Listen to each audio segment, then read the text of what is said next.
एक आदमी आया, उसने कहा कि ईमान क्या है। हजरत अबू हुरैरा रज़ियल्लाहु ताला अन्हु से रिवायत है कि उन्होंने कहा कि एक दिन हुजूर नबी करीम सल्लल्लाहु ताला अलैहि वसल्लम लोगों से मुलाकात के लिए मकान से बाहर तशरीफ फरमा थे। एक आदमी आया, उसने कहा कि ईमान क्या है। हुजूर सल्लल्लाहु ताला अलैहि वसल्लम ने फरमाया कि ईमान ये है कि अल्लाह को और उसके फरिश्तों को और उसकी मुलाकात को और उसके रसूलों को और मौत के बाद उठने को दिल से मान ले। उसने कहा इस्लाम क्या है। तो हुजूर सल्लल्लाहु ताला अलैहि वसल्लम ने फरमाया कि इस्लाम ये है कि तू खास अल्लाह ताला ही की इबादत करे और किसी को उसका शरीक ना ठहराए और नमाज कायम करे और ज़कात दे जो फर्ज है और रमजान के रोजे रखे।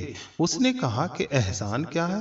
हुजूर सल्लल्लाहु ताला अलैहि वसल्लम ने फरमाया कि एहसान ये है कि तू अल्लाह की इबादत इस तरह करे कि गोया तू अल्लाह ताला को देख रहा है, बस अगर तू उसको नहीं देख रहा है तो इस तरह इबादत करके वो तुझको देख रहा है। फिर उसने कहा कि कयामत कब आएगी। तो हुजूर सल्लल्लाहु ताला अलैहि वसल्लम ने फरमाया कि जिससे सवाल किया गया है वो सवाल करने वाले से ज्यादा नहीं जानता। हाँ, मैं अभी तुझको कयामत के कुछ निशानियां बताता हूँ जो ये है। जब के बांदी अपने मौला को जनेगी और ऊंटों के चरवाहे काले काले रंग वाले बड़ी बड़ी इमारतों में फख्र व घमंड करने लगेंगे। ये इल्म क़यामत इन 5 चीजों में से है जिनको खुदा के सिवा कोई नहीं जानता। फिर हुजूर सल्लल्लाहु अलैहि वसल्लम ने इन्नल्लाह इंदहु इल्मुस्साअ तर्जुमा कंजुल ईमान, बेशक अल्लाह के पास है क़यामत का इल्म, आयत की तिलावत फरमाएं जिसमें क़यामत वगैरह 5 चीजों का जिक्र है। फिर साइल वापस चला गया। इसके बाद हुजूर सल्लल्लाहु अलैहि वसल्लम ने फरमाया कि इसको वापस बुलाओ। तो लोगों को कुछ नजर नहीं आया तो हुजूर सल्लल्लाहु अलैहि वसल्लम ने फरमाया कि ये हजरत जिब्राइल थे,